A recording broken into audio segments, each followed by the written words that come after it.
Yes, magandang hapon po sa inyo lahat. Ito na ulit ako ngayon. Ito po yung karagtong sa panghuli ko ng isda dito sa ilog. Oh. Andyan ako. Ayan. Ayan po yung site na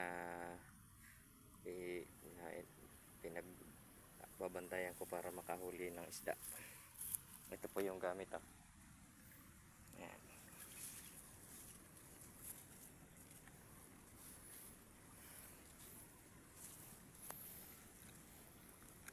At ito naman po yung nahuli ko. Oh. Tingnan nyo. Ayan. Galaw-galaw pa.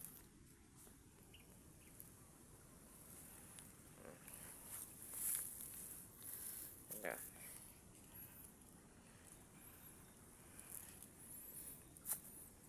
Nadagdagan na ng 5 piraso. 5 piraso na yung nadagdag ng nahuli ko kanina isa. Okay na rin yan. 1, 2, 3, 4, 5, 6. Bali 6 na yung huli ko.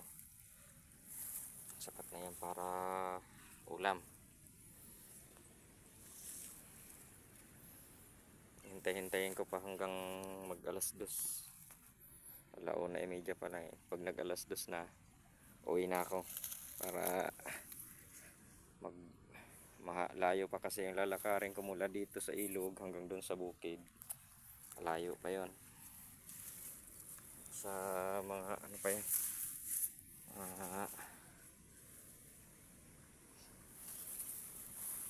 sa mga 800 meter siguro o 1,000 meter ba. Ang layo, lalakarin ko pa yan.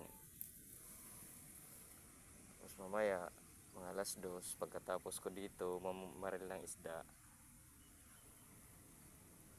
uuwi na ako papuntang bukid. Tapos mag-aakit naman ako ng nyug, magsasanggot para sa tuba.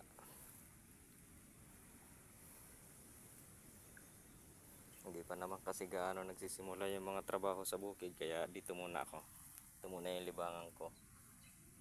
Tapos bukas naman hindi ako mamamaril ng isda, maglilinis naman ako dun sa bukid.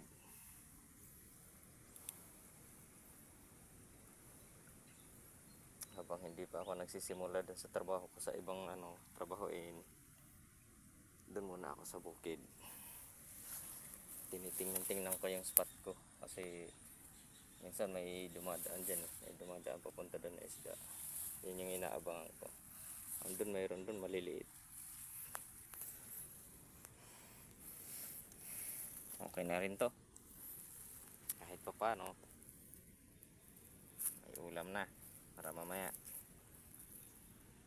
Sarap na ginataan, tapos may malunggay, tapos may konting sili. Solve na. So yan naman na mga idol. Salamat po sa inyong panonood. God bless you all po. Bye bye.